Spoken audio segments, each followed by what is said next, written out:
ఇప్పుడు నిలబడ్డ డీకే అరుణ గారు జాతీయ ఉపాధ్యక్షురాలు 5 ఏళ్ల నుంచి ఆమెనే ఉన్నది. మరి పాలమూరు జాతీయ హోదా తెచ్చిందా? మరి ఏం ముఖం పెట్టుకొని ఓట్లాడుతా ఉన్నారు? దయచేసి ఒక్కసారి ఆలోచన చేయండి. ఈ ప్రపంచంలో డాలర్కి అగెనిస్ట్గా మన రూపాయి ఎంత దిగజారిపోయింది? రూపీ వాల్యూ ఏంది? అలా 83 రూపాయలు. ఇది భారతదేశ గౌరవమా? ఇది నరేంద్ర మోడీ పరిపాలన ఫలితమా? 18 లక్షల ఉద్యోగాలు ఖాళీ ఉన్నాయి కేంద్ర ప్రభుత్వంలో. ఖాళీలు నింపుతున్నారా? మరి నిరుద్యోగం పెట్టబోవాలి. నల్ల చట్టాలు తెచ్చి, రైతుల వ్యతిరేక చట్టాలు తెచ్చి ఢిల్లీ దగ్గర రైతులు ధర్నా చేస్తే దాదాపు 750 మంది రైతులు చచ్చిపోయినారు. పోలీసు కంచెలు పెట్టి వాళ్ళని కొట్టినారు తప్ప వాళ్ళని రానియలే. నేను పోయి మన రాష్ట్రం తరఫున పంజాబ్కు పోయి చండీగఢ్లో 750 మంది రైతులకు తమ్ముడు ఆ ఎత్తు ఎందుకు తోపులాట ఎందుకు ఉన్నకా నిలబడండి, అవి బంద్ చేయండి. బంద్ చేయవా బాబా? బంద్ చేయి, బంద్ చేయవా? బంద్ చేయి. ఎందుకా తోపులాట? అది నేను 10 నిమిషాలు మాట్లాడి ముగిస్తా ఉండొచ్చు కదా. ఆ పెద్ద ఆయన చూస్తున్నావు పాపం. నువ్వు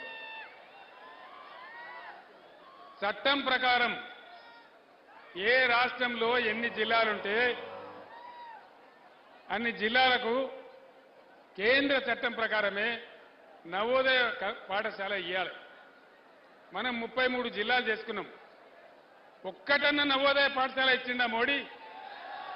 మరి మన రాష్ట్రానికి, కొత్తగా తెచ్చుకున్న రాష్ట్రానికి, పేద రాష్ట్రానికి ఒక్క నవోదయ పాఠశాల కూడా ఇవ్వనటువంటి బీజేపీకి ఒక్క ఓటు కూడా మనం ఎందుకు వెయ్యాలి? వేయచ్చునా? నేనేం చెప్తున్నా అర్థమైందా? ఏ రాష్ట్రంలో ఎన్ని జిల్లాలున్నాయో అన్ని జిల్లాలకు నవోదయ పాఠశాల ఇయ్యాలి. ఇది కేంద్ర ప్రభుత్వ చట్టం. నేను ఒక 100 ఉత్తరాలు రాసిన, అయ్యా మాది వెనుకబడ్డ ప్రాంతం మాది, ఇయ్యండి నవోదయ పాఠశాల అంటే ఒక్కటి కూడా ఇయ్యలే, ఒక్కటి కూడా. మరి అటువంటి బీజేపీకి మనం ఎందుకు ఓటేయాలి? దయచేసి ఆలోచన చేయండి. 157 మెడికల్ కాలేజీలు పెట్టిన దేశంలో మోడీ. మాకో 4 ఇయ్యవని బతిమాలినాం. ఒక్క మెడికల్ కాలేజ్ అన్న ఇచ్చిండా? మరి ఎందుకు ఓటేయాలి మనం? నేను యువకులతో దయచేసి ఒకటే మాట మాట్లాడుతా ఉన్నా. భవిష్యత్తు మీది, తెలంగాణ మీది, ఈ దేశం మీది. ఎవరు పనిచేస్తారో, ఎవరు న్యాయంగా ఉంటారో వాళ్లకు ఓటేస్తేనే మన బతుకులు బాగుపడతాయి. పని చెయ్యని వాళ్ళకేస్తే ఇబ్బంది పెడతాడు. ఇవన్నీ పోను. నరేంద్ర మోడీ ఒక మాట చెప్పిండు.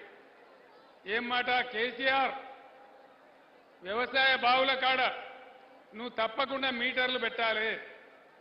మీటర్లు పెట్టకపోతే సంవత్సరానికి 5,000 కోట్ల గ్రాంట్ ఏదైతే ఉందో దాన్ని బంద్ చేస్తా అని చెప్పినాడు. నేను చెప్పిన నరేంద్ర మోడీ, నా ప్రాణం పైన నా తలకాయ దిగినా నేను మీటర్లు పెట్టా అని చెప్పిన. మీటర్లు పెట్టానా వద్దా అన్నా? వినబడతలేదు. మీటర్లు పెట్టానా వద్దా? మరి అలా నరేంద్ర మోడీకి ఓటేస్తే జరిగేదేంది?